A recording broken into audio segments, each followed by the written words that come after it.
All right, welcome to Rapid Fire Manufacturing. I'm joined by Chris Luecke. Chris is a leader in manufacturing. He's focused on innovation and operational excellence.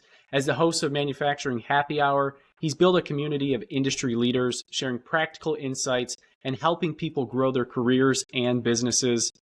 Chris, thank you so much for joining. I really appreciate you hopping on this. David, I'm excited to be a part of this. And congrats on the 1 year for being officially, on your own in business. That's probably exciting and scary at the same time. I will say it was probably scarier a year ago. Now that I've got like a year under my belt, it's like, okay, I've proven I can do this at least for 1 year. Now let's keep this machine running. So, no, thank you for the kudos on that. Yeah, that's phenomenal. Are you ready to jump into our first question here? Let's do it. So, if there was one big shift the manufacturing industry should make right now to stay ahead of the curve, what would that be? I think about the shifts taking place in manufacturing that come up on Manufacturing Happy Hour all the time, right? We're talking about artificial intelligence, comes up in basically every episode these days. We talk about the workforce shortage and the skills gap.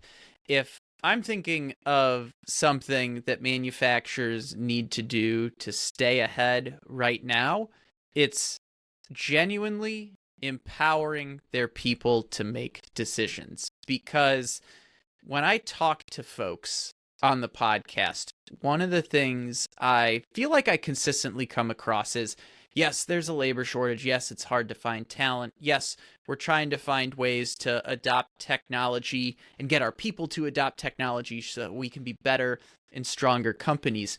But one of the things I find is there are a handful of examples, more than a handful of examples, of companies out there that are succeeding to do that. They have a plan. They are a destination company where people want to work. Maybe it's in their region, maybe it's nationally, maybe it's globally. But one thing that I always say about Manufacturing Happy Hour is that it is a leadership podcast disguised as a manufacturing podcast. And when I say that, I feel the companies that are truly empowering their people and allowing them to influence the decisions about the technologies they adopt to make the people on the plant floor, the people that should have weight in these decisions, more productive. Those are the companies that are succeeding. So I would challenge folks to take the advice of an individual named Jason T. Ray. He's co-founder of Paperless Parts. He's been on Manufacturing Happy Hour a couple times. He basically does a company that's an ERP for machine shops. He says when we've known there's been something like a skills gap for as long as we have, that it becomes a leadership gap if people aren't doing something to address that issue. When you know something has been lingering out there as long as it has, it's the responsibility of the leaders, the managers of that company to take action. So my call to action to folks is be a good manufacturing leader. And one of the most tangible ways you can do that, one of the most tangible ways I see on Manufacturing Happy Hour and at the companies that I get to see and do plant tours of on a firsthand basis, are people from the shop floor all the way to the C-suite are empowered to make decisions that can make the team more productive. That's phenomenal.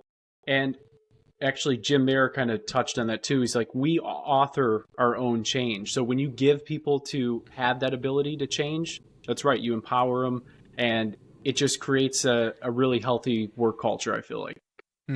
Absolutely. And now for the overtime question. You ready for this? Let's do it. All right. So what is the most underrated way to spark real innovation on the shop floor, and how can leaders make that happen with their team?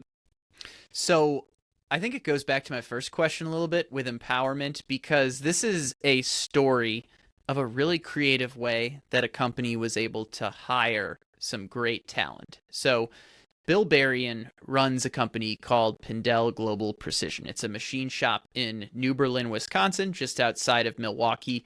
We chatted about a year ago, and this is a company that he purchased, I think maybe a decade ago now. I'm not sure of the exact time frame, right?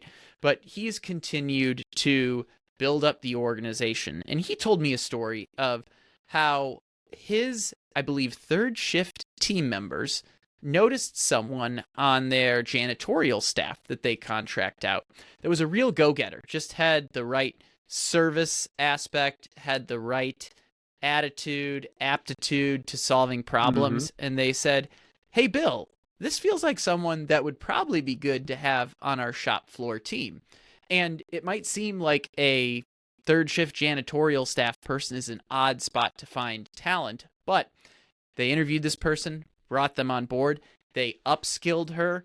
Now she's been given more responsibility. She's running second shift. She's influencing more decisions.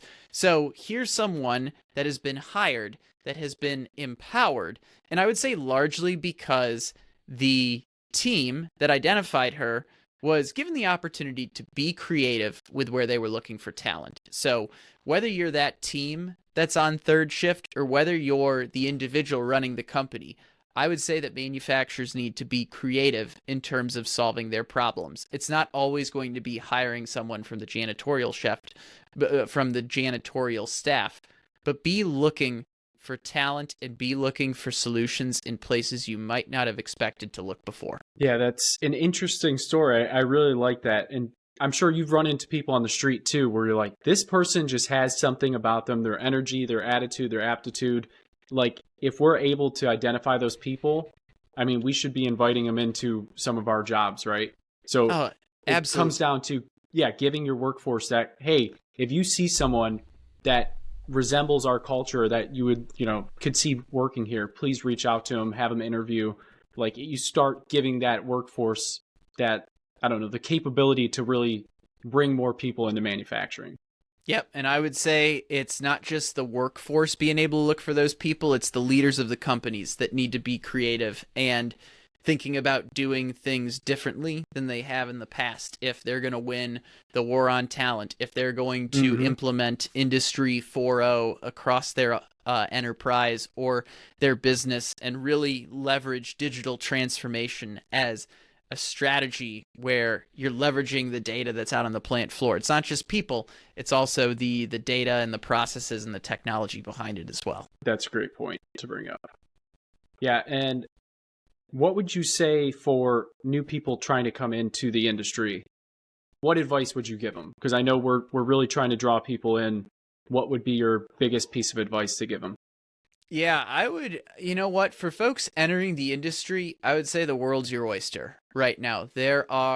Every company needs folks. So what I would say is don't settle. You want to work for a company, a machine shop, a manufacturer, whatever it is that has a good culture or a culture that's rapidly evolving in the right direction. Look for a place you're going to be excited to go on a regular basis because someone entering the industry has the luxury of being able to pick the type of manufacturing organization that they'd want to work for today. Because we say it all the time, there's a skills gap right now. We can't find enough people. So be deliberate about the choice you make on where you're going to work. That's my call to action for candidates, people looking to enter the industry. But for manufacturers, I would say, especially at the leadership level, you've got to be thinking of the things that make yourself attractive to a pool of talent that could go work in any industry. You got to get out there on social media, go give talks at the local high school, local chamber of commerce, get involved and publicize who you are and what your values are on a regular basis. I'm a big advocate of social media, especially LinkedIn for the manufacturing industry, because there's so much power to showcase who you are and what you're all about as a person and an organization on a regular basis. So my call to action for the leaders is don't just focus on the things that you need to do in your business. Focus on the things that can create awareness, not only for your company, but the industry as a whole. So that way the candidates that do want to come to our industry want to come to your company as well. Now, how about someone who maybe isn't a leader in their industry, but they still want to be an advocate for manufacturing? How could they step up and help out? Great point. And I would say anyone can be a leader. In fact, I often say the folks that listen to Manufacturing Happy Hour, even though we cover the spectrum of folks that might be in the C-suite or a director at an enterprise, all the way to folks that are just starting their careers. Everyone is a leader that listens to the show because they're taking the time to learn some new things that could take their career, business, or the industry as a whole to the next level. So what I would say, particularly, let's say for a leader that maybe you're a leader in spirit, but you don't necessarily have that title, similar advice: find ways to get involved. Join your local women in manufacturing chapter or chapter of whatever manufacturing organization is in your area. Join that chapter and start figuring out, hey, what's going on across my industry from a macro perspective? What are the issues that are important to my immediate community? Join what I would say is an extracurricular like that. And also, hey, start sharing your story on social media as well. I'll beat a dead horse on that, but I think there's just so much power in the organic ability to showcase who you are and what you're all about on a regular basis through social media, that anyone, and I mean anyone within an organization that wants to have a voice, they should start leveraging that today. And how would they go about starting those stories? Say they have no idea what their story is. How would they go about creating that story? Great question. So I think it's about creating a habit. If you are going to start getting out on social media on a regular basis, make it a habit to post one thing a week, something you learned on the job that last week that you can share publicly, or something that maybe a lesson you learned from a mentor earlier in your career. I would be focusing on sharing content that might be relevant to your industry that your peers could learn something from, right? If you're sharing a lesson from a mentor from early in your career, be thinking about, hey, how would this little piece of content that I'm about to share, how would this lesson benefit someone else that's early, middle, late in their career? Be thinking about how it would be valuable to the audience and build that habit of just doing it on a regular basis. I tend to share something every day because I built that habit over time. If you try to do something every day, maybe you'll build up that habit, but it's certainly harder to build a habit when you're trying to go all in right away versus taking it in baby steps. Maybe post once a week, then twice a week, then 3 times a week, right? Build it gradually. And then the other thing I'd say is make sure you're showing up in the comments as well. It's one thing to share content. It's another thing to be an active part of the conversation. And it could be conversations that other people are starting to. That's awesome. And yeah, I totally agree. When you try to do something just all out, you tend to, I don't know, it becomes overwhelming, at times. So you may lose that momentum. But if you start gradually building up, you're probably going to have more success with it. So not the case for everyone, but I'd say certainly for me, doing stuff like that. There's a lot of power in habit, tons of power in habit. Yeah, absolutely. Now, so you started in automation, right? You're at Rockwell. Would you say your biggest focus has been in automation, or because you're dealing with all sorts of leaders, right? You're branched out to all manufacturing now? Yeah, that's a really good question, and something that I've started to talk about a little more in interviews. The way I describe it is I came up through the automation side of the manufacturing world, where I see a lot of other people, especially now that I've interacted with other podcasters like Mike Payne, for example, and Nick Gollner, the crew over at Making Chips. There are a lot of people that come up through the machine shop side of the manufacturing world as well. And those are just 2 examples, right? Maybe you're working for large enterprises like Kraft Heinz or Ford, auto manufacturers and things like that, right? There are a lot of different paths that you can come up through. But I would say, yes, while my background is in automation, it's made me very deliberate to make sure I'm hearing stories from folks that aren't just on the automation side of the business, looking for the folks that work at the local machine shop, that work at the small to regional end user or the equipment manufacturer, and hearing stories from all those perspectives. Yeah, that's very cool. And I do see we are over time for this rapid fire. So, Chris, I appreciate your time. Yeah, and then for those listening, it's always a pleasure to learn from experts in the industry like Chris. If you've enjoyed today's episode, stay tuned for more insights from leaders who are shaping the manufacturing world. And until next time, keep innovating and pushing the limits. Thanks again, Chris.